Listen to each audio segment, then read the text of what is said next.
NTD Health Matters with our lovely Sheridan Genrich here. Today, we have an important topic. It's about sugar. It's actually the most consumed addictive substance in the world, and there's a lot of concerns around overconsumption. One of them is definitely blood sugar issues. So put that into perspective for us. How important is it that we know about that? So issues are doubling every year. The CDC is reporting that Americans and across the world, this is probably one of the most underlying biggest health concerns we have. Right. And the main concern with blood sugar issues is what is termed insulin resistance. So I'm going to help people identify it and be able to go through ways that they can prevent it or even treat it. Because it's super common, right? And I see you brought us some numbers, so let's talk about that. Yeah, these figures that we've got from this year are actually quite shocking because there's 1 in 3 Americans right now that have insulin resistance. Now, for context, we should know that blood sugar goes up after every meal or if you have sugary drinks or alcohol. But what's not normal is for that to consistently stay high. That's when the cells are no longer responding to the insulin that is supposed to help that blood sugar get into the cell and give you energy. So a lot of people are not even aware that they have this condition, but they might be feeling some of the problems with it. And the risk for this is the progression to pre-diabetes, which is what the 98 million is here.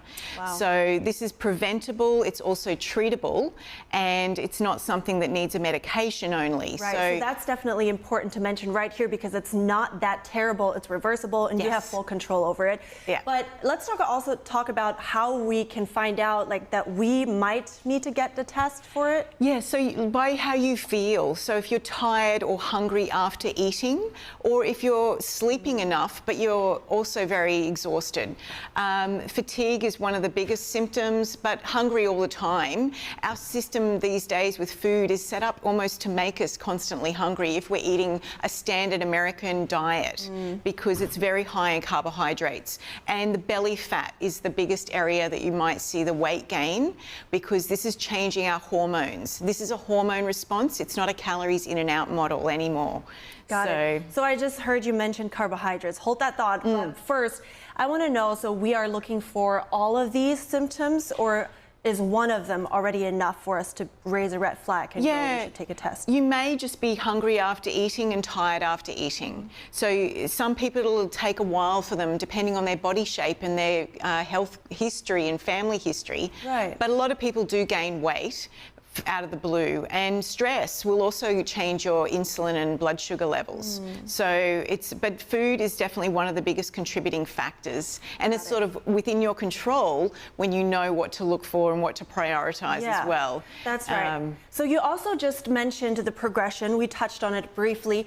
So just to be clear, until when is this still reversible? Well, even diabetes, it's reversible. So the risk with diabetes isn't just a medication issue, it's actually leading to blindness, amputation. That's the worst case scenario, and we don't need to actually have that develop because it does progress. And usually insulin will be high in the blood, and if you do a fasting insulin test with your blood test, that will show what your levels are like, even if your blood glucose is stable.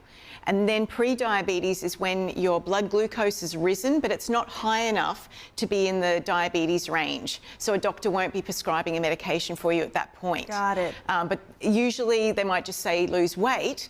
But the point is, how do you do that? If you're already trying, you might be exercising a lot, but you're not actually sure what to eat. All right, so let's talk about that. Let's talk about the biggest changes that somebody should make to, reverse this. Yes. Or turn their lives around, if you will. So I should include alcohol and sugary drinks when we say eat food, because everything that has a blood sugar response is usually something we've ingested, and water doesn't do it. But when we talk about food as well, not all foods are creating the same equal amount. We have a lower response when it comes to fat.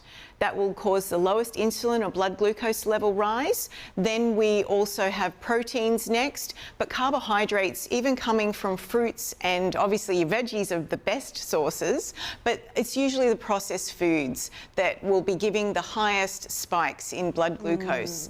But know that you've got proteins and fat that are going to be giving you a much lower level. So you're mentioning fruits. What if I think I'm being very healthy when I get myself one of those fresh squeezed juices, or but that has a lot of sugar too then, right? Yes, without the fiber and a little bit of fat carrying that glucose or that juice, your fructose levels are very, very high. And so if you were to test, I'm a big fan of people experimenting and testing for themselves, because then it takes away that generalized information, and it's very easy to do those tests these days. But yes, having a little bit of fat is going to slow down that juice response, and a smoothie is what I used to recommend to my patients, because it was a far better way to also hide some veggies in there, like even zucchini, or something very good for your liver detoxification, like frozen cauliflower. So there's lots of ways that you can hide really delicious vegetables into a smoothie alongside fruits,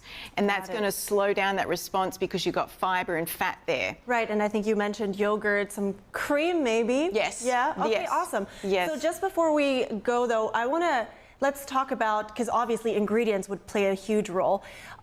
There are some terms that don't necessarily say sugar on the ingredient list. Yes. Walk me through some of the things that we need to be aware of. Well, the biggest one I've seen in America is the high fructose corn syrup. And it's sometimes just corn syrup, but corn is often genetically modified. And because anything that's a syrup, that is a really refined, huge blood sugar spike, versus something that comes from nature that is less refined, and it might have other minerals complete with it.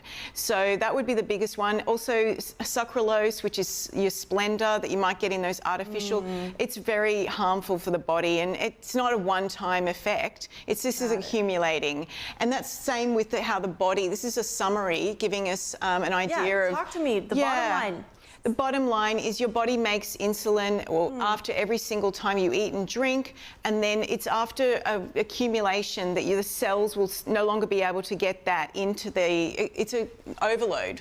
So it's like if you're trying to get your child to listen to you and they've had enough and they start putting their hands over their ears, and they're no longer responding, and that's when the pancreas starts to make more insulin, and that's when we're getting into the progression of pre-diabetes and diabetes. But the main thing you'll start to feel is not good. You're going to be tired and hungry and feel like just maybe even your mood changes. So starting with awareness around what you're eating and drinking, and knowing that your blood sugars are changing every single time, it's really within your control, and it's worth experimenting with today. For sure, and I think that's important to know. I think it's a journey. It takes a long time to learn how to listen to your body, and also just how to interpret those messages. So I really appreciate you helping us with that. And on that note, we are wrapping up right here now, but we'll head to a quick break. We'll be back with more news after the break.